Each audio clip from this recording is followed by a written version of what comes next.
This is the standing guillotine against a much larger opponent.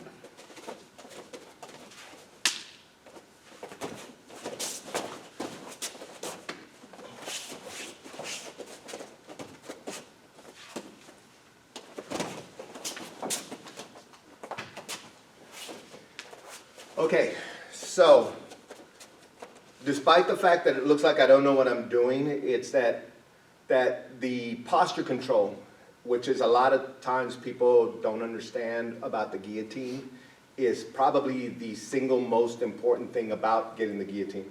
A lot of people concentrate on the ending part where they're doing their hands in a certain way or whatever, but a lot of the times people have problems right off the onset of the capture. If you can't capture the neck, then everything that follows is kind of a moot point because you're not good at capturing the neck.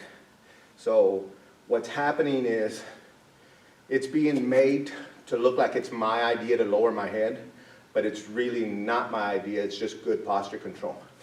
And how do you get good posture control? The first thing you do is not do a wrestler's collar tie. A wrestler's collar tie would be the hand on the lower part of my neck and just gripping here, the lower part of my neck, because for wrestling, it works wonderful because you want to do a takedown. You're not doing a guillotine, he's yanking me down and pulling me down here. But if you've been doing jiu-jitsu for more than a week, you know to keep your posture up. So when he tries to pull me down, that's what I'm going to do, and when I'm going up, that's when he shoots for the single leg. And that's fine if you're trying to do a single leg. But if you're wanting to finish the fight on your feet, then this is much better control. What he's going to do is he's going to put his elbow in just underneath my collarbone, and he's going to tilt my head so that my head is ahead of my shoulders. Now my posture is compromised. No matter how hard I try to lift my head up, what he's doing is putting counter pressure on my shoulder so that my head always stays ahead of my shoulder. Now my posture is getting worse. So when I reach up to try to push him away, my bicep is being blocked, my head is down, and now with his weight, not his push, if he tries to turn it into a shoving match, because I'm bigger, I'm more likely to win. What he's going to do is going to sink his weight by taking a half a step forward, and it's going to off-balance me by pushing my head away from my base.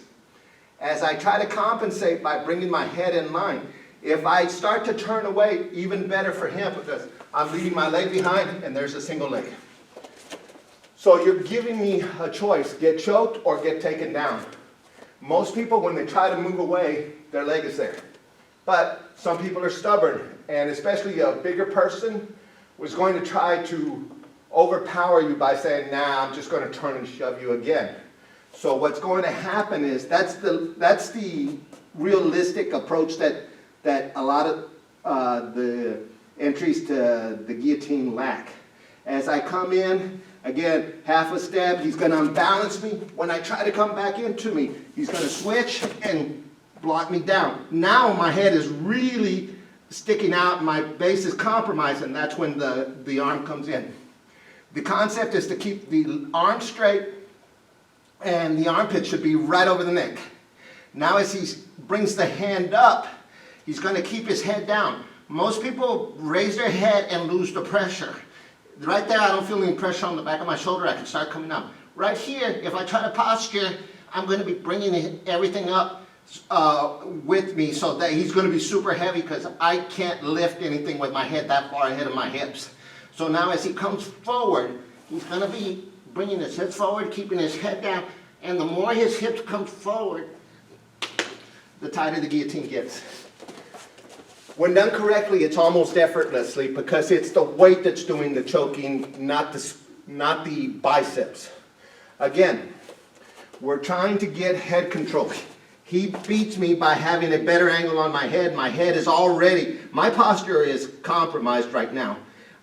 If I'm smart, I'm going to push him off and try to get away because I can't win this battle. But being bigger, sometimes you get people more stubborn trying to prove their strength, and that works in your favor when it's my idea to stay there. It makes it much more easier to attack me. So again, control. I reach up, my bicep is blocked. I'm being blocked at a point where I'm not very strong. My head is not pushed into my heel, pushed toward my heel. I'm solid here. What he wants to do is push me away from my base where I have to take a step and I come back in. Blocking here with he's got a frame right here. As the arm comes in, boom. Now the hand comes up, hands meet, keeping the head down. And you hear it in my voice as the guillotine is closed off. The whole premise of this is you're doing good jiu-jitsu when it's my idea to keep my head down. And again, it takes a lot of work. There's some frames that need to be in place. We'll go one more time. Let me show you the frames. As he comes in here and he beats me here, this elbow coming forward, my head going forward, makes it almost impossible for me to shoot a single leg. Even if I get my hand down here, because he's got a good frame against my collarbone, I can't get to him. And then the snap down works even better. If he moves his hips away, the snap down circle, even better for him, right? So that's not an option for me. So when he comes in here, and I start to reach here, because I want to get control, some kind of head control.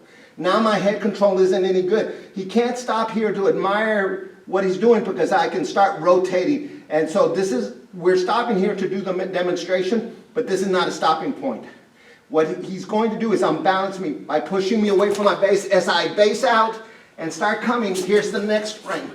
This elbow in front of me is keeping me from, again, if I try to grab his leg here, I can't get to his knee. And again, the snap down works really well because my head is so far ahead of my hips.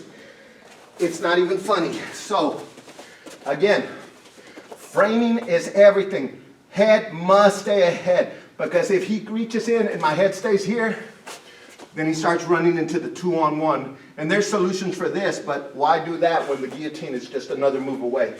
Again, when he reaches, I'm blocked. I reach up for his head, I'm blocked. He unbalances me, I come back toward him, makes a new frame, comes in, shoots in. And as you could hear my voice, the entire time I was carrying his weight. Work this, get this really well. If you can do this standing, you know how to fight. Thank you.